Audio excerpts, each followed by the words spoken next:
Welcome back to Understanding Human Anatomy. This video will begin a discussion of the heart and pericardium. Now, when most people think of the heart, they think of a Valentine heart, like this one. And most people understand that there are 4 chambers of the heart, so in a diagram like this, we will divide it up into left and right halves and upper and lower chambers. We have the right atrium,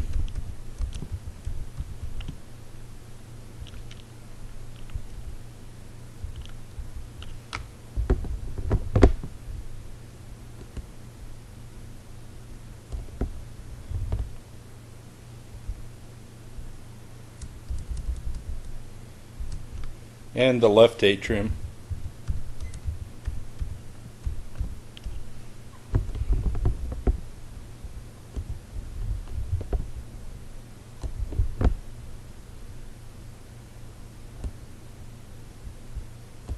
The right ventricle,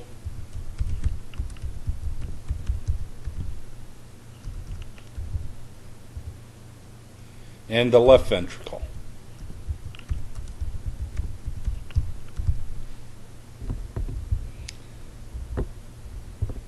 Now, that's fine for a cartoon, but that's not real. The heart is pyramidal in shape. So if we squared off the top, it would be closer to reality. But the important thing to remember is that the heart doesn't sit like this. It sits on its side and twisted so that the left part, the left half of the heart, is sitting posteriorly and the right heart is sitting anteriorly. And if we were going to continue this cartoon, it would look something like this. See, now the heart is on its side, that the apex of the heart, the pointy part of the heart, is sitting way over to the left. The right atrium and right ventricle is sitting anteriorly, and I've just shown a little bit of the left atrium and left ventricle poking out because they're lying posteriorly and just a little bit showing in an anterior view. So to make the drawing look more realistic, we'll go to the next slide. And this is closer to what the heart looks at least from an anterior point of view. In other words, once you remove the chest wall, the sternum and the anterior parts of the ribs. And the heart is sitting on its side, and we have the right ventricle, the right atrium. You can see a little bit of the left ventricle here and a little tiny piece of the left atrium showing. We see the pulmonary trunk, the aorta, and the superior vena cava and the inferior vena cava. Now, when we talked about the pleura, I said that there were other serous sacs that surround organs, and one of those serous sacs is the pericardium.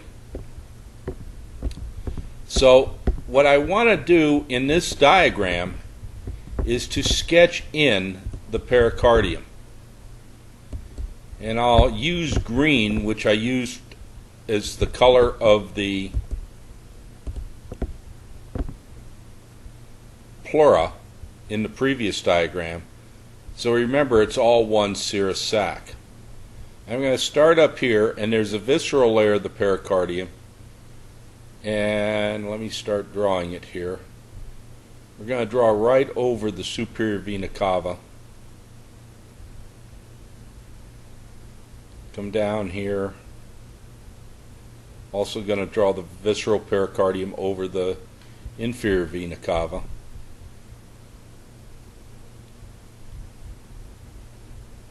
And we'll come along here. This is closely applied to the outer surface of the heart, around the apex of the heart, up the left ventricle. And the visceral pericardium will reflect, will bend over to become the parietal pericardium at the level of the aorta and the pulmonary trunks. And again, I'm going to exaggerate the space to make it seem more visible. And I'm going to come down here like so.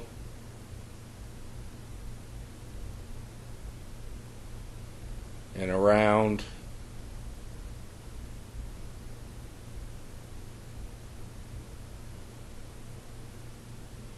Back to here. Now, let's put some labels in.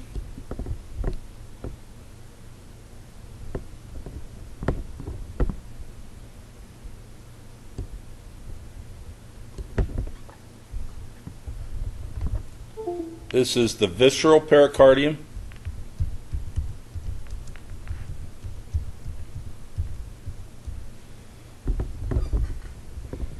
And the visceral pericardium,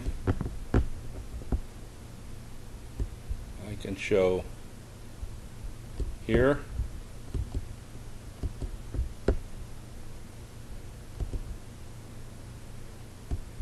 And I'll draw in a number of lines just so you can see that we're talking all around the surface of the heart. So the green applied directly to the surface of the heart is the visceral pericardium.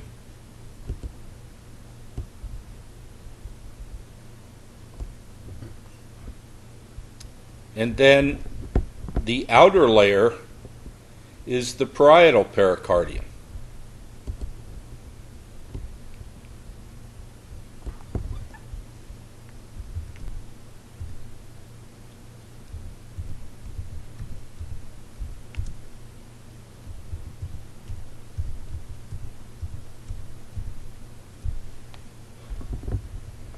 And I'm just going to draw one line here because otherwise the diagram gets way too cluttered.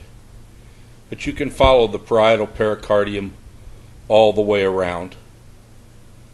And this is all serous membrane. It's formed by a simple squamous epithelium. Then we have the pericardial cavity,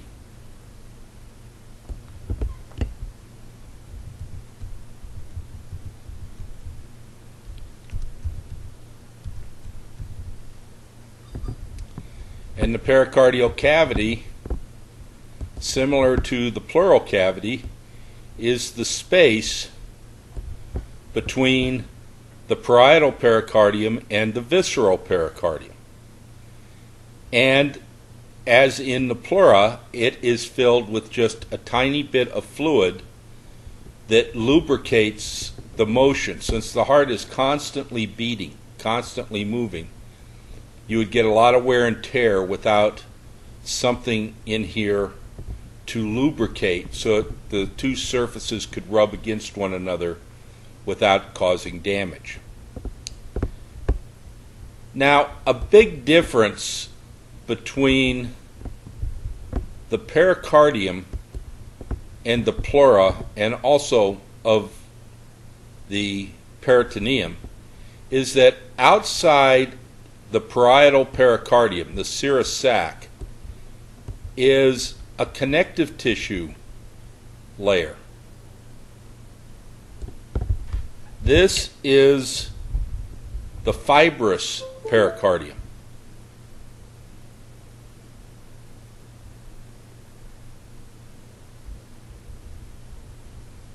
It is firmly attached to the parietal pericardium, the serous layer that forms the parietal pericardium. Now this fibrous pericardium is made up of dense,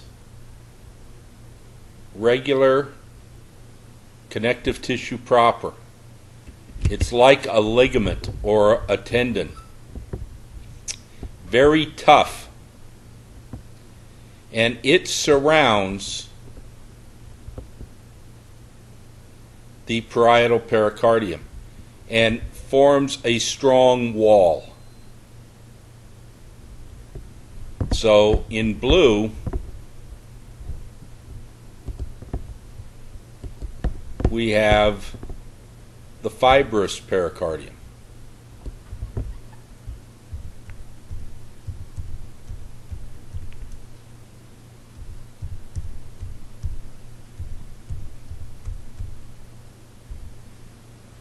And it can be called the fibrous pericardium, the fibrous layer of the parietal pericardium. All mean the same thing. This tough connective tissue layer surrounding the parietal pericardium. Here. That fibrous pericardium provides some protection for the heart, but it also can cause difficulties. If there is any kind of fluid accumulation within the pericardial cavity, something called cardiac tamponade.